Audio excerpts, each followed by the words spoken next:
Ye are the salt of the earth. But if the salt have lost its savor, wherewith shall it be salted? You know what we need to have? We need to have some joy. That's one of the fruits of the Spirit. Your salt should taste good. I mean, not just your seasoned salt. I mean, your speech, but you should have joy in your life. And I feel a lot of times, I walk around old grouch. I mean, that's my girls. But we shouldn't be that way. We should always have joy in our heart. You know, we don't have it that bad. I've got a good job. I've got a good wife. I've got good kids. What have I got to be hateful about? I used to get mad at some of the guys down there at work asking me questions about, I mean, they'd wear you out. And then I thought one day, I was like, what's it hurt me to make a phone call for them? Or what's it hurt me to, I'm not even putting myself out. It might be, there's no stupid question, for one thing, but I'm almost embarrassed just calling and continuously asking questions for them. But you know what? It's no skin off me. It's my job for them to say, Anthony, can you call and check on this for me? Okay. So I pick up the phone, I call them, and I say, hey, I need to check on so-and-so's whatever. Then they'll just send an email, and they know nothing. But I let that stuff get me down, and I let it steal my joy. Don't lose your savor. Savor means to taste good. That's the season. If you've lost your ability to make the gospel taste good, maybe you need to go back and check some things.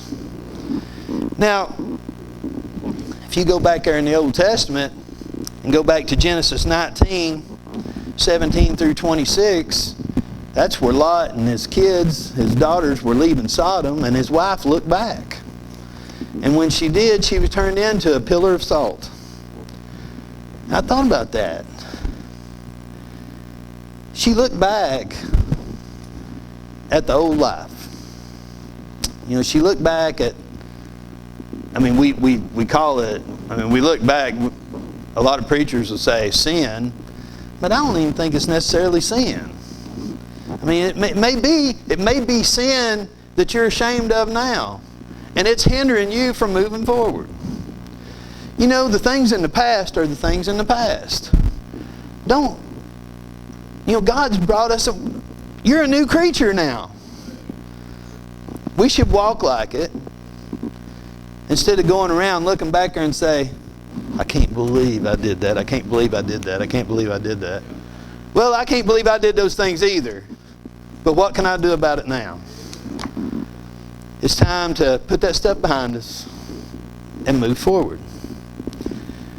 Sin. Leave it back there. Things we've done in our past. Leave them back there. Turn to Hebrews 12.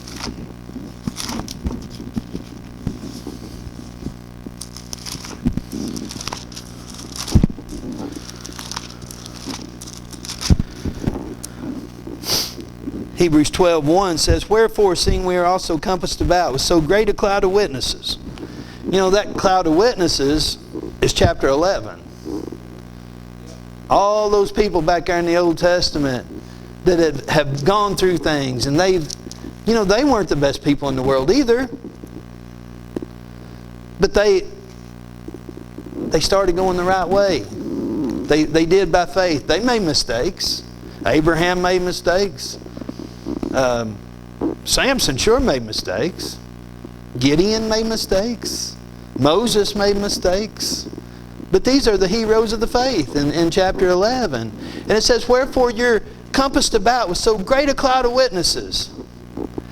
Let us lay aside every weight and the sin which so easily besets us. So there's weights, and then there's sins. There's a sin that bothers me, and there's a sin that bothers you. We're just flesh. We've all got that. And let us run with patience the race that is set before us, looking unto Jesus, the author and finisher of our faith, who for the joy that was set before him endured the cross, despising the shame, and is set down at the right hand of the throne of God. Don't get caught sitting there looking behind you. You know, I've thought about that a lot, and we're looking forward. You want to be looking forward to Jesus Christ. And, you know, a guy, let's say Dr. Ruckman. It would have been really easy for Dr. Ruckman when he was 80 years old to have stopped, looked back at all the things he accomplished, and sat right there and said, I have done enough. He didn't. But you can't rest on your laurels either. I mean, the things that you've done in the past, I mean, that's great. And you're going to get rewarded for that. But you're going to have to give an account for what's lying ahead of you too. You get caught back looking too far and not doing anything for the Lord Jesus Christ and thinking, boy, look what I did.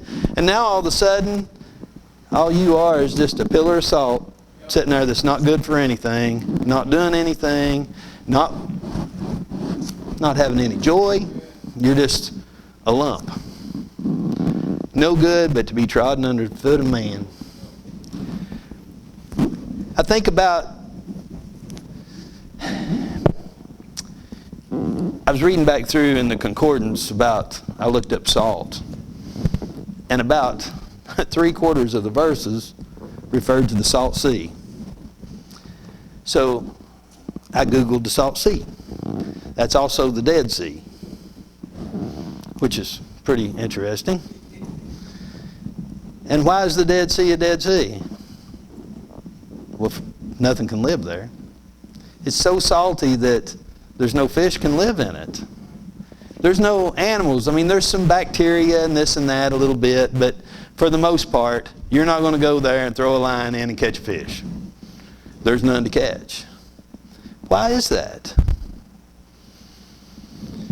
The reason why the Dead Sea is the Dead Sea, or the Salt Sea is the Salt Sea, is because it sits there in a place that it gets all the runoff and has no outlets. It evaporates out, but the salt stays.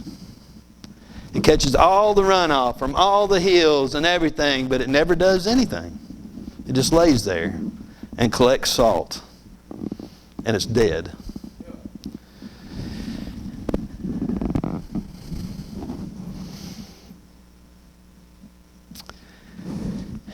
If you're sitting there at a church and all you do is get good preaching and get good teaching, good fellowship, and never return anything, you're turning into a salt sea. Don't let yourself turn into a salt sea. There's always, you can always have joy in your life. That what Dennis was talking about there this morning about knowledge puffeth up, but charity edifieth. I'm telling you, there's some Bible believers out there that is so full of themselves. And they're always eager to tell you what they know, but they're never eager to listen. And I'm telling you guys, we get ourselves in trouble. Don't turn into a Dead Sea.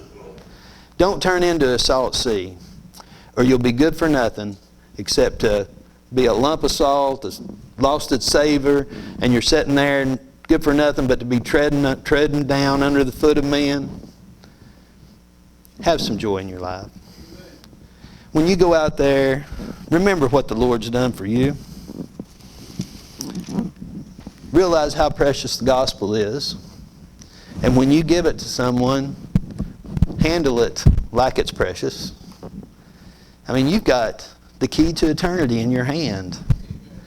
We ought to act like it.